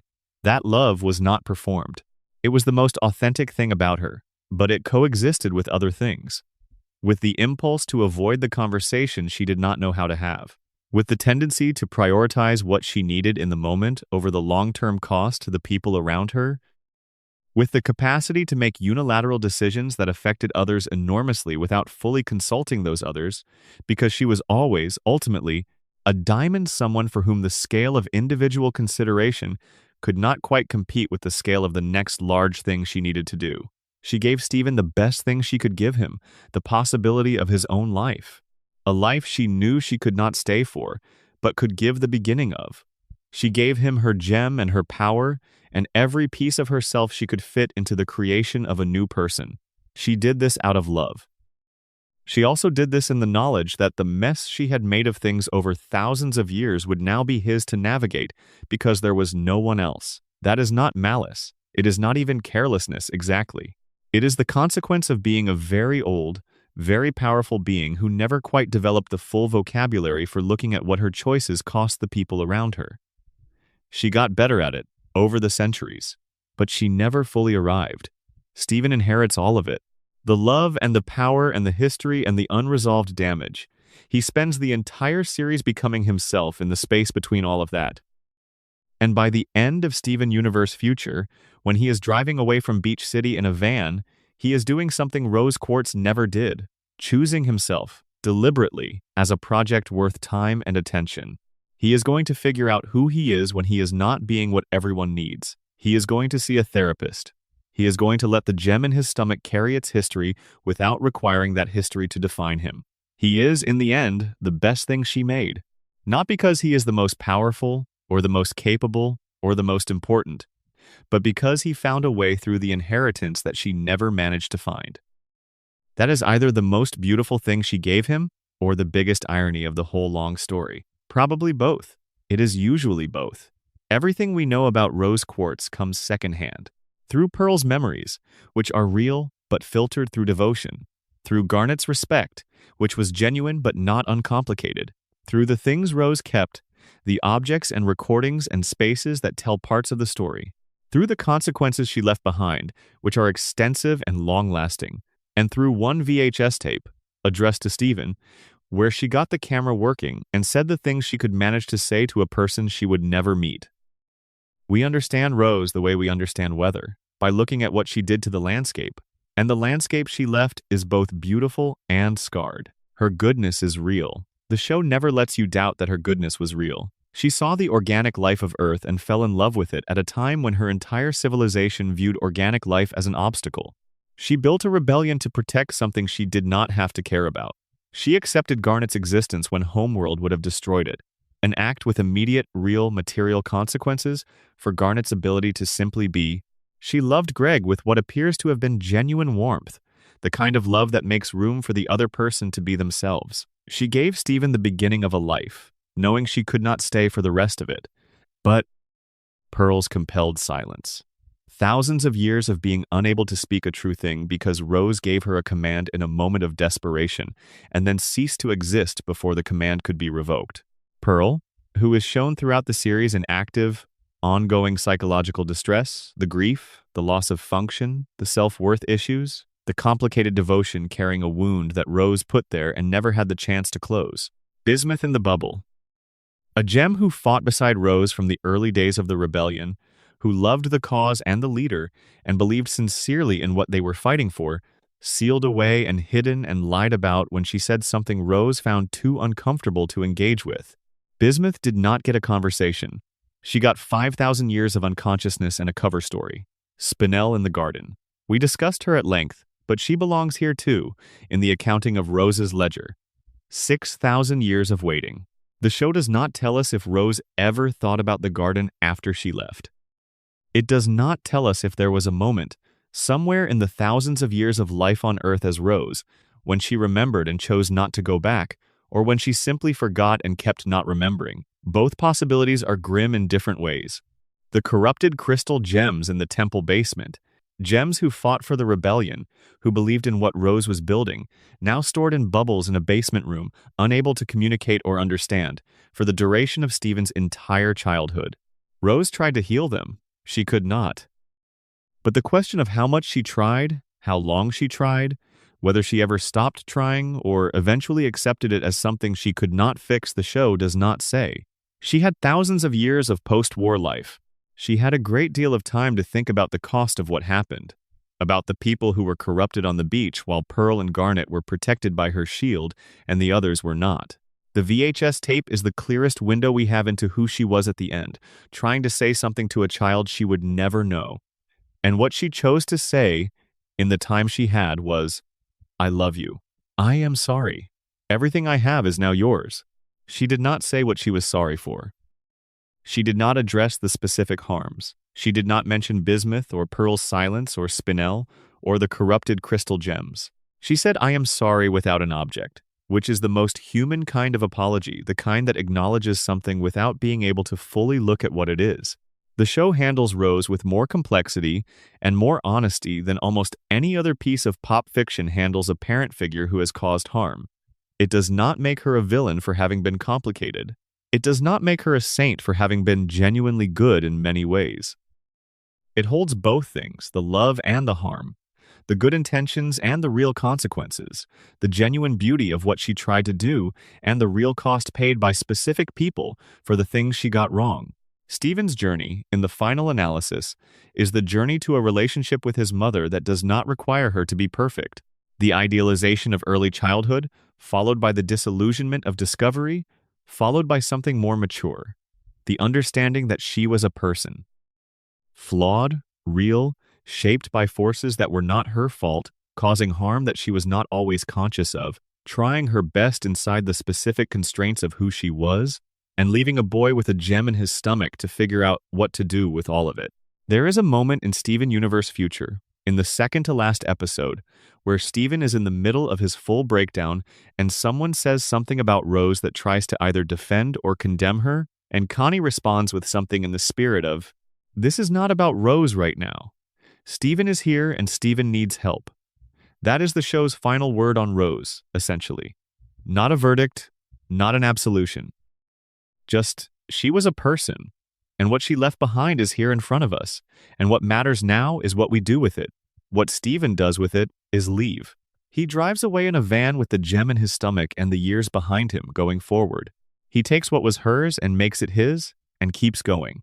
That is the only resolution the show could honestly give to the question of Rose Quartz. The books cannot be balanced. The debts cannot be fully paid.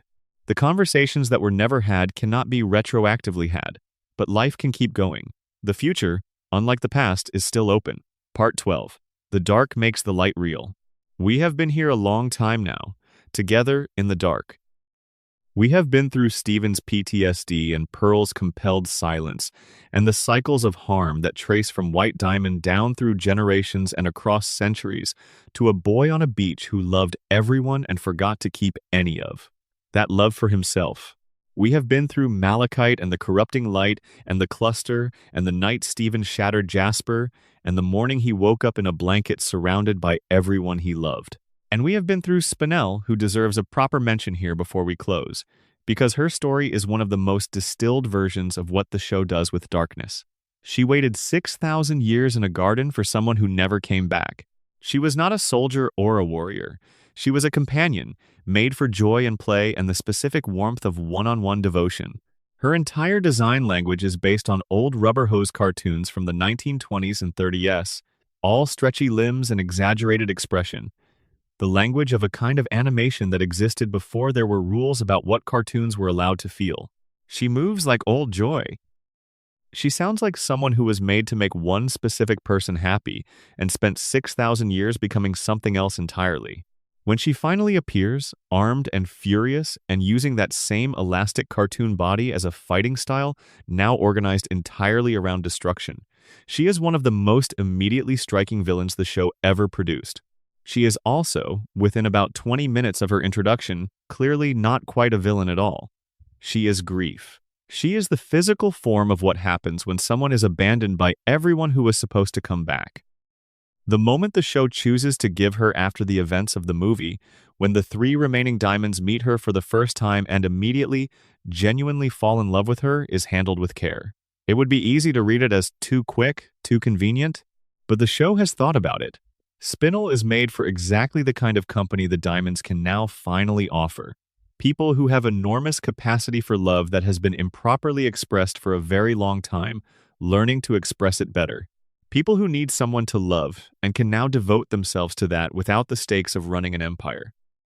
And Spinel, who needed people to choose her genuinely, freely, without a command from a diamond keeping her in place, finally gets to be chosen. The forget-me-nots are still in the garden. Named for the act of not being forgotten, growing in the place where someone was forgotten, the show leaves them there. As a reminder, maybe. As a detail that is either Pink Diamond's cruelest irony or the universe's, depending on who planted them and when. As the kind of detail that does not resolve into meaning but sits at the edge of the frame and asks you to feel something you cannot quite name. That is what Steven Universe does best. I want to say something about why all of this matters. Why it is worth sitting with. There is a version of Steven Universe that does not have any of this in it. A version where the gem monsters are just monsters, uncomplicated, without the weight of former personhood.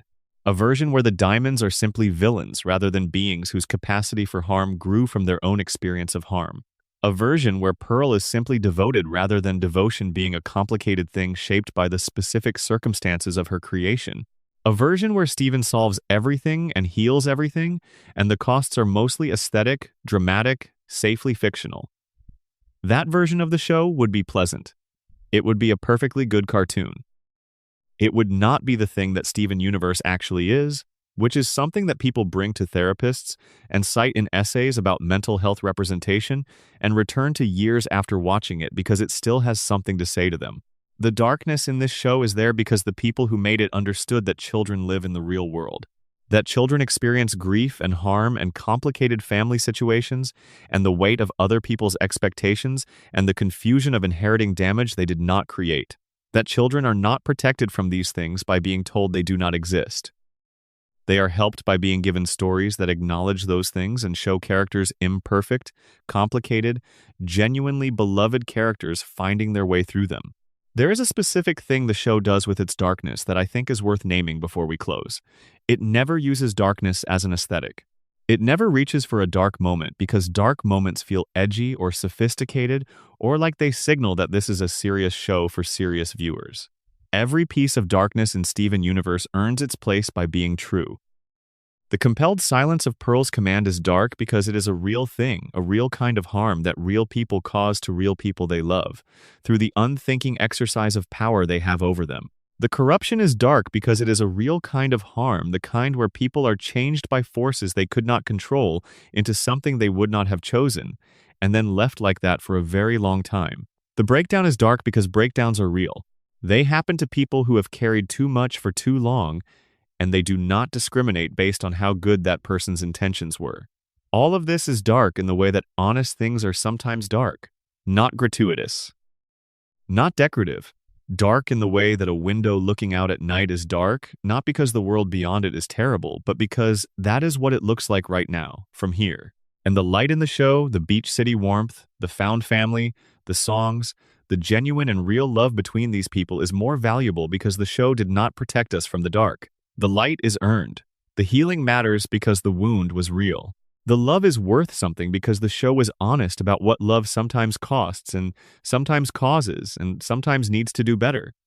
Steven Universe does not promise that the damage goes away. It promises that the damage does not have to be the whole story. that loving people can coexist with those people having caused harm, that healing is possible and real and worth pursuing, even when it is slow and imperfect and incomplete, that it is okay to be angry at someone you love, that it is okay to need help, that the strongest thing you can do, sometimes, is say out loud that you are not okay. These are not small things to say to a child, or to an adult watching a show that was nominally made for children, in the dark, at whatever hour you have found yourself here tonight. If you found this video because you could not sleep, if you are watching this at 3 in the morning with the brightness on your screen turned all the way down, if something in your own life made you want to sit with a story about a boy learning how to carry what he inherited and find out who he is underneath it, then I hope this felt like company. I hope it helped, even a little, to spend a few hours with characters who were struggling and loved and slowly, imperfectly, finding their way. The light in Steven Universe is real because the dark in it is real. The warmth of Beach City is earned because the weight placed on the boy who lives there is acknowledged. The love between Steven and the Crystal Gems is genuine because the show does not pretend it was easy or uncomplicated or without cost. And the ending, Steven in a van, driving forward, with a gem in his stomach and a future that is finally his own, is one of the most genuinely hopeful endings I have encountered. Not because everything is fixed, not because the chain of harm has been undone or the corrupted years restored or Rose's ledger somehow balanced, but because Steven is driving forward, because he chose to go towards something rather than staying in place, because being loved, imperfectly and genuinely, and by people who did not always get it right, was enough to bring him back from the bottom, enough to let him keep going. That is the show's final word on darkness, not that it is unreal. Not that it is something to look away from, but that it does not win. That the light on the other side of it is more real for having been on the other side of it. That the crystal temple on the coast of Beach City, lit against the sky, with the sound of the ocean constant and reliable, that is still there. It is still there for the people who loved it, and the people who needed it, and the people who found something in it that helped them understand their own world a little better. The show is still there, whenever you want to go back to it. Whatever brought you here tonight, whatever is sitting with you in the dark right now, this show understood it. That is what it was made for. One final thing, because we are in no particular rush and the night is still here. There is a pattern in all the darkness we have walked through tonight that is worth naming before we say goodbye.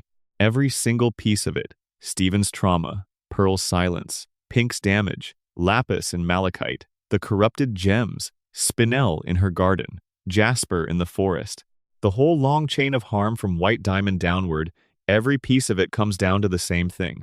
Someone not being seen, someone not being heard, someone's real experience, their real needs, their real personhood, not being taken seriously by the people or the systems around them. The gem civilization produces enslaved beings and calls it a function. It refuses to see their personhood as real. The diamonds are so high in the hierarchy that they cannot see what the hierarchy is doing to the people beneath them, including each other. Pink Diamond cannot be seen by her family as a real person with real needs, rather than a role to fill. Pearl cannot be heard because the command will not let her speak. Bismuth cannot be heard because the conversation was too uncomfortable. The corrupted gems cannot be heard because they no longer have language. Steven cannot be heard because he has learned so completely to present only what people need from him that the real experience underneath never quite gets spoken. Every story the show tells, underneath the science fiction and the magic and the alien civilizations, is about what happens when someone stops being able to be fully seen. And its answer, in every case, is the same. Someone has to decide to look. Someone has to be willing to stay with the discomfort of really seeing another person, even when what they see is complicated or painful or does not resolve cleanly. That is the Crystal Gems learning to really see Steven. That is Steven learning to really see himself. That is Connie, on the beach with Monster Steven, telling everyone to stop making it about themselves and look at him. See the person in front of you. That is the whole show. That is all of it. And if you are still awake, if you have been here with me through all of it, from the beginning of this long evening, then I want to say, directly, I see you. Whatever you came here carrying, whatever made a slow, careful walk through the darkest corners of a show about magical gems feel like the right thing to do with this particular night. Sleep gently, the ocean is constant. The light will come back in the morning. And if this video found you at the right moment, if something in tonight's long wandering through the darker corners of Beach City felt like it named something true, leave a comment. Tell me what brought you here. Tell me what time it is where you are. Tell me what you are thinking about. I read them. Everyone. If you want more of this kind of thing, these long, unhurried, story-shaped dives into the places that matter, subscribe. There is a lot more where this came from, and I would very much like to see you there. To everyone watching, good night. Thank you for spending this time here. It means more than I know how to say. The Crystal Temple is still on the coast. Stephen is still driving. Somewhere in a quiet garden with forget-me-nots, a new kind of story is beginning. And the gem, pink and patient, carries the light of someone who loved the world imperfectly and enormously, and left it in the best hands she could find. Sleep well,